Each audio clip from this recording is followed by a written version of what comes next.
Hey, all, it's Ian here from the Sports Card side. I also come to you with the Top Hustle Play of the Week. We're going with DaRon Bland, and this is a unique one. I haven't even done a lot of players lately for Top Hustle Play of the Week, and I'm kind of going out on a limb here. I'm taking a pick from my son. He's a sports journalist or a journalist that follows sports a lot and focuses mostly on that down in the Jacksonville area. He's always been a Cowboys fan, so there's a lot of bias here. I'm going to throw that in there. But I'm listening to him on this one because after he started putting me on to DaRon Bland, telling me I should pick some of his cards up, I reminded him that defensive players almost never do well in the hobby, but he's continued to get those pick sixes and set the NFL record for most pick sixes in a season. And now that his cards have shown up at the top of the hobby, look, number one card in the Sports Card Investor app is DaRon Bland. So is the number two card. And at a time yesterday, the day before, I think the top five were all Bland.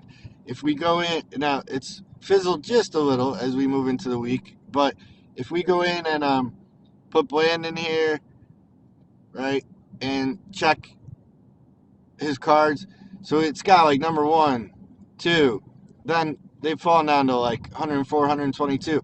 But he's got a lot of top cards. Now, what I would go after, you'll see that we don't have a lot of sets and rookie cards out for DaRon Bland because of delays with Prism and other sets like that. I would go, because of him being a defensive player where the cards are never going to get as high as a Mahomes or a quarterback or whatever, go for those low print numbers. That Dragon scale from the Select, if we take a look at that, the raw, let's see, raw in the 100s. You should be able to get that for under 200. None graded of these yet. Why?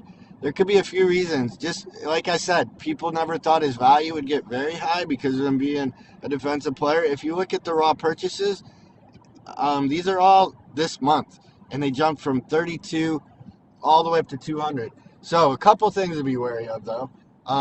Don't get too much into the hype. If I was buying this, I would still keep my snipe on a very low print rookie card like this. I would still keep it down under 150 because that still might be overvalued. Maybe even like in the high under 100, 126 to 130 range. Yeah, because that's probably an outlier where you're hitting near 200 for a defensive player to hold that value. But I would go after his low serialized, low print runs and try to get some. Okay. Obviously, you can get a silver, and the silver is cheap or affordable, around 30. The only graded one sold so far is a 9 for $48.99. If you think that's gonna that you have a good shot at a 10, you know that could end up being a good card. He'll probably be Defensive Player of the Year, and he's playing crazy. So anyway, it's an outlier of a pick, not something I would normally do. But we're going with DaRon Bland for Top Hustle Play of the Week. Let me know. Give me feedback. Am I crazy? Can a defensive player never really gain too much value? Is this a crazy pick, or do you think he's going to be one of those huge exceptions and one in a generation? All right. Thanks for listening. Have a good week, all. Talk to you soon. Please like and subscribe. Hit those buttons if you find this info interesting. Thanks.